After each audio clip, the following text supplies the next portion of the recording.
information on food, and I'm really confused now what to eat or not to eat. So I will give Dr. Shailesh Mehta a few minutes to just recap something on from holistic science. Hello, I'm audible. So if I try to simplify the matter from both perspectives, modern science perspective as well as the holistic inner science perspective, before I really forget, let me tell you that food is not only for body. Please be aware about the food which goes through five senses or food for mind and soul also, because that is also very, very important along with the food for body. Now if I ponder for a while on food for, this is what is it? Okay, so I have put it off, that's okay. So trying to simplify the matter for food for the body, yes, she has rightly said that when I have a fat, which I do have little on my tummy, I'm trying to cut it off, and when I come to USA it goes a little bit higher and I have to work for 2 to 3 months going back to India to cut it off. So BMI, body mass index, and which food readily leads it. Today if we see our eating habits, most of the things, there's a lot of use of processed foods, chemicals, trans fats and cheese. Almost everything I try to see here, that's a lot of cheese. And cheese is a very high calorie diet.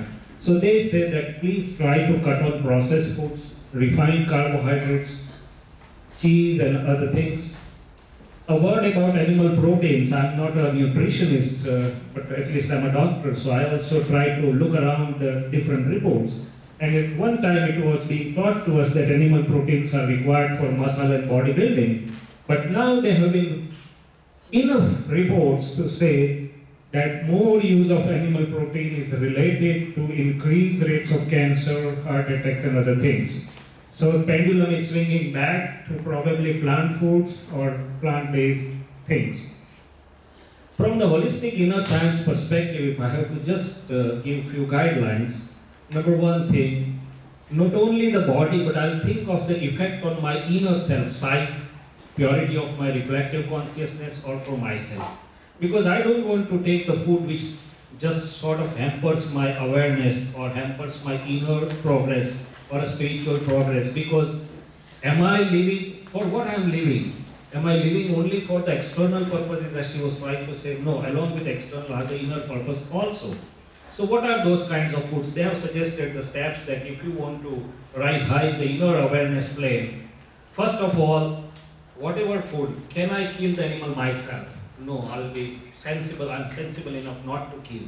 So if I'm not able to kill it, I'm getting sensitized, I should avoid that diet because it's not good for me. And it does lead to some covering layers of the pure perception power or the pure vision power of my pure self. Second, if I want to still rise high, I may try to leave the underground foods, but that's when I go up, otherwise I'm fine. So I leave animal proteins, I try to leave out eggs. Then if I want to go higher up in the ladder, I may try to cut down on the underground foods. All this as a concept that it does lead to some dullness on the part of the inner awareness part. Second important part is quantity of food. If I consider my tummy having 4 parts, I should fill 2 parts with the food, 1 part with the liquid, and I should leave 1 part empty for the gaseous exchange. Or in other words, I should eat less than my hunger.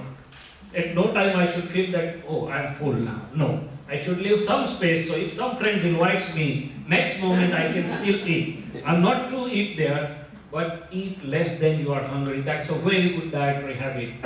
Third thing, once in a while, maybe a week or 15 days, give vacation to the tummy for at least one time or one day.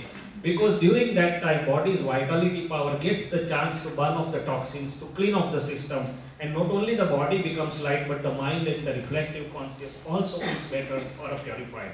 So these are some few basic concepts. And fourth thing, always, if possible, try to eat freshly cooked food, because that's easy for digestion, good for body, and the heat induces or puts in the Tej Tattva into the diet, Otherwise, even Ayurveda says that the diet which is cooked before few hours is really not very good for the system as far as the digestion and diseases are concerned.